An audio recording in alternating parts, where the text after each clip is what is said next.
አርእስተ ዜና። በጎንደር ከብልጽግና ተልዕኮ ተቀብለው እገታና ዝርፊያ ሲፈጽሙ የነበሩ ታጣቂዎች በፋኖ ቁጥጥር ስር ዋሉ።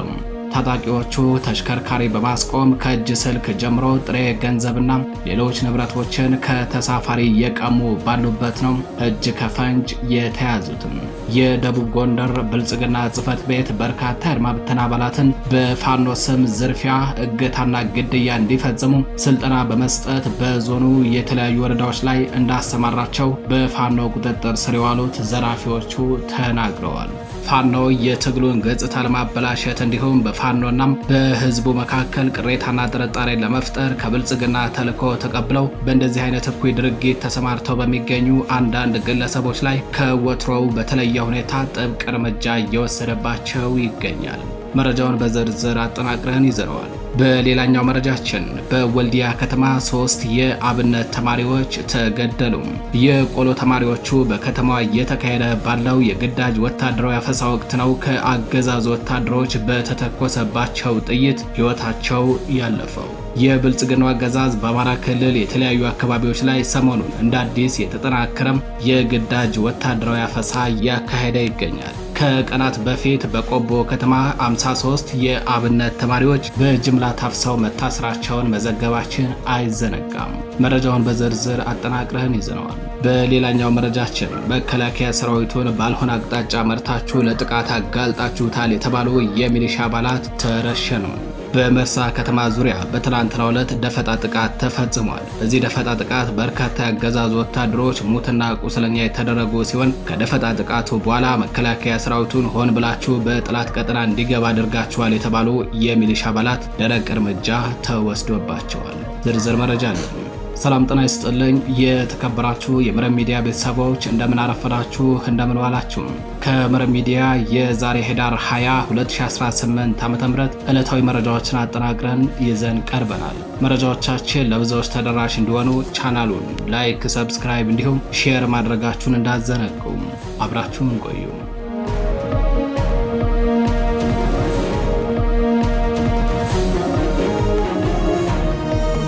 ቀዳሚ ወዳደረግነው መረጃችን አለፍን። በወልዲያ ከተማ 3 የአብነት ተማሪዎች ተገደሉ። የቆሎ ተማሪዎቹ በከተማዋ እየተካሄደ ባለው የግዳጅ ወታደራዊ አፈሳ ወቅት ነው ከአገዛዙ ወታደሮች በተተኮሰባቸው ጥይት ሕይወታቸው ያለፈው። የብልጽግናው አገዛዝ በአማራ ክልል የተለያዩ አካባቢዎች ላይ ሰሞኑን እንደ አዲስ የተጠናከረ የግዳጅ ወታደራዊ አፈሳ እያካሄደ ይገኛል። ወታደራዊ አፈሳው በተለይ ትኩረት ያደረገው በየአብያተ ክርስቲያናቱ በሚገኙ የአብነት ተማሪዎች ላይ ሲሆን በዚህም ከሰሞኑ በሰሜን ወሎ ዞን ብቻም ከ100 በላይ የሚሆኑ የቆሎ ተማሪዎች ወደ ጊዜያዊ ማቆያ ስፍራ መወሰዳቸውን መረብ ሚዲያ ለማረጋገጥ ችሏል። የግዳጅ ወታደራዊ አፈሳው በተለይ ትኩረት ያደረገው በቆሎ ተማሪዎች ላይ ያደርግ እንጂ በስራ ገበታቸው ላይ የተገኙ ወጣቶች፣ ከትምህርት ቤት ውለው እየተመለሱ የነበሩ የአስኳላ ተማሪዎች እንዲሁም የአእምሮ ህሙማን ጭምር በግዳጅ ታፍሰው ለእስር ተዳርገዋል። የሰሜን ወሎ ዞን መቀመጫ በሆነችው የእጁገነት ወልዲያ ከተማ የአገዛዙ ወታደሮች በጥይት ተኩስና በአስለቃስ ጭስ ታግዘው ያካሄዱት በሚገኘው የግዳጅ ወታደራዊ አፈሳም ራሳቸውን ለማዳን ሲሮጡ የነበሩ 3 የአብነት ተማሪዎች መገደላቸውን የዓይን እማኞች ለመረብ ሚዲያ ተናግረዋል።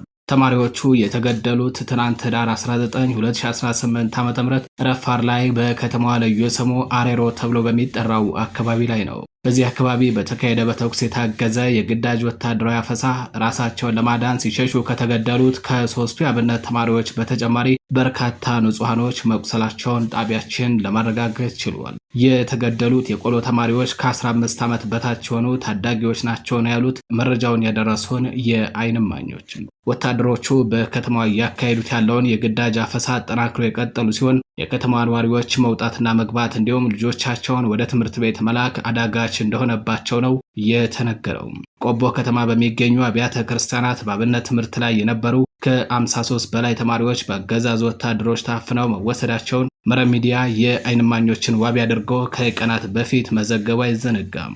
53ቱ የአብነት ተማሪዎች የታፈኑት ህዳር 9 2018 ዓ.ም ጀምሮ በተከታታይ ባሉ 2 ቀናት ብቻ ሲሆን ከዚያ ወዲህ ቁጥራቸው በውል ያልታወቀ የቆሎ ተማሪዎች፣ በጉልበት ስራ የሚተዳደሩ ሰራተኞች በአገዛዙ ወታደሮች ታፍሰው ለእስር ተዳርገዋል።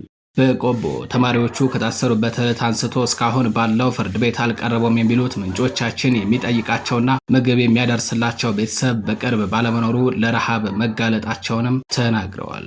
ተማሪዎቹ ከተለያዩ የራያ አካባቢዎች ከ2 እና ከ3 ዓመታት በፊት ጀምሮ ለትምህርት ቆቦ ከተማ በሚገኙ አብያተ ክርስቲያናት የተሰባሰቡ ናቸው ብለዋል ጣቢያችን ያነጋገራቸው የዓይን እማኞችም።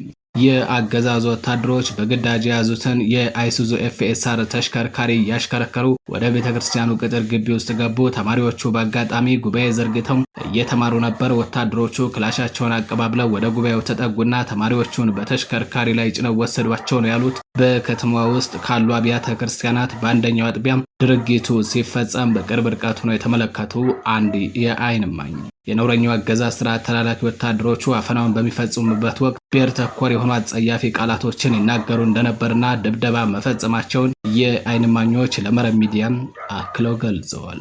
ወደ ሌላኛው መረጃችን አለፍን። በጎንደር ከብልጽግና ተልዕኮ ተቀብለው እገታና ዝርፊያ ሲፈጽሙ የነበሩ ታጣቂዎች በፋኖ ቁጥጥር ስር ዋሉ። ታጣቂዎቹ ተሽከርካሪ በማስቆም ከእጅ ስልክ ጀምሮ ጥሬ ገንዘብና ሌሎች ንብረቶች ከተሳፋሪ እየቀሙ ባሉበት ነው እጅ ከፈንጅ የተያዙትም። ከፋኖ ጋር እጅ በእጅ ውጊያ አድርገው ማሸነፍ ያልቻለው የብልጽግናው ቡድን የፋኖን ስም ለማጠልሸት እንዲሁም በህዝቡና በፋኖ መካከል ቅሬታና ጥርጣሬ ለመፍጠር ከፍተኛ በጀት መድቦ እንቅስቃሴ እያደረገ ነው። ከነዚህ መካከል በፋኖ ስም የሚንቀሳቀሱት ወዳደር ግለሰቦችን በማደራጀት በዝርፊያና በእገታ ወንጀሎች እንዲሰማሩ በማድረግ እንዲሁም ከትግሉ ዓላማና ከሰዋዊ ሞራል ባፈነገጠ መልኩ አሰቃቂ ግድያዎችን በመፈጸም የፋኖን ስም ለማጉደፍና በህዝቡ ዘንድ ተቀባይነት እንዳይኖረው ለማድረግ እየሰራ ነው። አገዛዙ በተለይ በጎንደር ቀጠና ያሰማራቸው ታጣቂዎቹ በፋኖ ስም ተሽከርካሪ በማገት አሽከርካሪዎችንና ተሳፋሪዎችን እስከ መግደልና ንብረት እስከ ማውደም የዘለቀ እንዲሁም ከእጅ ስልክ ጀምሮ የጣት ወርቅና የአንገት ሐብል ጭምር እየዘረፉ ይገኛሉ። ፋኖ እነዚህን ዘራፊና ጸረ ትግል ወንበዴዎችን ለማጥፋት ጥብቅ እርምጃ እየወሰደ ሲሆን በዚህም በርካታ ወንጀለኞች እጅ ከፈንጅ እየተያዙ ነው። በደቡብ ጎንደር ዞን ደራ ወረዳ ከብልጽግና ተልዕኮ ተቀብለው እገታና ዝርፊያ ሲፈጽሙ የነበሩ የአድማ ብተና አባላት በአማራ ፋኖ ብሔራዊ ኃይል በላይ ዘለቀ ዕዝ 1ኛ ኮር ሰራዊት ቁጥጥር ስር መዋላቸውን መረብ ሚዲያ ለማረጋገጥ ችሏል።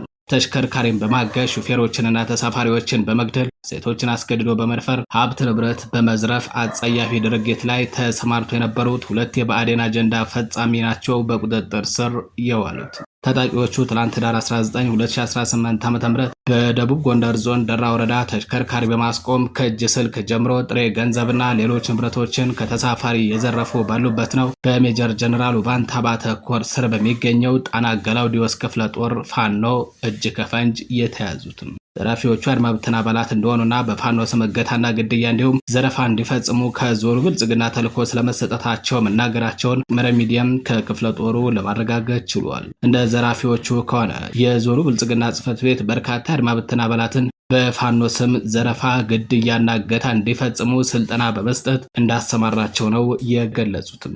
በአሁኑ ሰዓት በፋኖ ቁጥጥር ስር የሚገኙት ዘራፊዎቹ በኮሩ ሕግ ክፍል ጉዳያቸው እየታየ መሆኑ ታውቋል። ፋኖ የትግሉን ገጽታ ማበላሸት እንዲሁም በፋኖና በህዝቡ መካከል ቅሬታና ጥርጣሬን ለመፍጠር ከብልጽግና ተልዕኮ ተቀብለው በእንደዚህ አይነት እኩይ ድርጊት ተሰማርተው በሚገኙ አንዳንድ ግለሰቦች ላይ ከወትሮ በተለየ ሁኔታ ጥብቅ እርምጃ እየወሰደባቸው ይገኛል። በፋኖና በህዝቡ መካከል ቅሬታን የመፍጠር ተልዕኮ ከብልጽግና ቡድን ተቀብለው በመቄት ወረዳም በፋኖ ስም ህዝቡን ሲዘርፍ የነበረ ባንዳ ከሰሞኑ በቁጥጥር ስር መዋሉን ጣቢያችን መዘገቡ አይዘነጋም።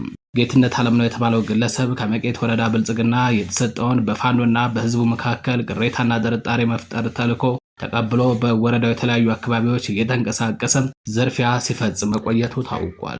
ግለሰቡ በሰሜን ወሎ ዞን መቄት ወረዳ 013 ቀበሌ ነዋሪ እንደነበርና የወረዳው ብልጽግና ተልዕኮውን ከሰጠው ቀን ጀምሮ በወረዳው የተለያዩ ቀበሌዎች እየተንቀሳቀሰ ፍየልና በግን ጨምሮ ሌሎች የቤት እንስሳቶችን እንዲሁም የተሰጣ ልብስና የምግብ እህል ሲዘርፍ እንደነበር ነው ቃል በቃል የተናገረው። ግለሰቡ በመጨረሻም ያንድ አርሶ አደረም ፍየሎችን የሰረቀ ሲሆን ንብረቱ የተሰረቀበት አርሶ አደረም ለፋኖ በማመልከት የፋኖ አባላት ባደረጉት የተጠናከረ አሰሳ ወንጀለኛውን እጅ ከፈንጅ በቁጥጥር ስር እንደዋሉት መረብ ሚዲያም ከአማራ ፋኖ ብሔራዊ ኃይል ጀነራል አሳምነው ጽጌ ኮር ስር ከሚገኘው ከሜጀር ጀነራል ኡባንታ ባተ ክፍለ ጦር ለማረጋገጥ ችሏል። በዝርፊያ ድርጊት ተሰማርቶ ባለበት በፋኖ ቁጥጥር ስር የዋለው ግለሰቡ በየአካባቢው የዞርኩ አርሶ አደሮችን ፋኖ ነኝ ገንዘብ አምጡ ብዬ ሳስገድድ የኛ ፋኖ እንዳያደርግም የሚል ምላሽ ነው የሚሰጡኝ ሲል ተናግሯል። ብልጽግና ተልኮ ሰጥቶት የነበረው ግለሰቡ በአሁን ሰዓት በቁጥጥር ስር ውሎ በኡባንታ አባተ ክፍለ ጦር የህግ ክፍል ጉዳዩ እየታየ መሆኑን ነው መረብ ሚዲያም ከክፍለ ጦሩ ለማረጋገጥ የቻለው። ወደ ሌላኛው መረጃችን አለፍን። በህብረት ስራ ላይ የነበሩ ወገኖች በአገዛዙ ኃይል የሞርተር ጥቃት ተፈጸመባቸው። የአገዛዙ ኃይሎች በሰሜን ወሎ ዞን መቄት ወረዳ ለመንገድ ጠረጋ ልማት ወጥተው በነበሩ የአንድ ቀበሌ ነዋሪዎች ላይ በፈጸሙት የሞርተር ጥቃት 6 ሰዎች ክፉኛ መጎዳታቸውን መረብ ሚዲያም ለማረጋገጥ ችሏል። የከባድ መሳሪያ ጥቃቱን ተከትሎ ህብረተሰቡ ራሱን ለማዳን የተበተነ ሲሆን ተጀምሮ የነበረው የህብረት ስራ ልማትም ተቋርጧል ነው የተባለው። የአብይ አህመድ አገዛዝ ህዝቡ ማንኛውንም የልማት እንቅስቃሴ እንዳያካሄድ ባሰማራቸው ወታደሮቹ ጥቃት እንዲፈጸምበት በማድረግ ጸረ ህዝብ፣ ጸረ ልማት፣ ጸረ ሰላም መሆኑን በገሃድ እያሳየ ነው። ወደ ሌላኛው መረጃችን አለፍን። አገዛዙ በሚያገለግሉት የሚሊሻ አባላት ላይ ደረቅ እርምጃ መውሰድ መጀመሩ ተሰምቷል። መከላከያ ሰራዊቱን ባልሆነ አቅጣጫ መርታችሁ ለጥቃት አጋልጣችሁታል በሚል ምክንያት የሚሊሻ አባላት መረሸናቸው ተሰምቷል። በመርሳ ከተማ ዙሪያ ጠዶት ሚካኤል አካባቢ ላይ በተፈጸመ ደፈጣ ጥቃት በርካታ ያገዛዙ ወታደሮች ሙትና ቁስለኛ መደረጋቸው ታውቋል። ከደፈጣ ጥቃቱ በኋላ መከላከያ ሰራዊቱን ሆን ብላችሁ በጠላት ቀጠና እንዲገባ አድርጋችኋል የተባሉ መንገድ መሪ የነበሩ የሚሊሻ አባላት መረሸናቸውን የመረብ ሚዲያ ወታደራዊ ምንጮች ተናግረዋል። እየተናቁና ምራቅ እየተተፋባቸውም የሚላላኩት ወዳደሮቹ የሚሊሻ አባላት ህሊናቸውን ሸጠው የሚያገለግሉት የብልጽግናው ስርዓት ልክ እንደ ሸንኮራ አገዳም አላምጦ እየተፋቸው ነው። አገዛዙ ግልገል ፋኖ ብሎ በሚጠራቸው የሚሊሻ አባላት ላይ የሚወስደው ደረቅ እርምጃም ከወትሮ በተለየ ሁኔታ ተጠናክሮ ቀጥሏል። የተከበራችሁ የመረብ ሚዲያ ቤተሰቦች ለዛሬ ህዳር 20 2018 ዓ.ም የእኩለ ቀን መረጃዎቻችን እነዚህን መስሉ ነበር። በምሽት ዜና ወጃችን እስከምንገናኝ ቸር ቆዩ።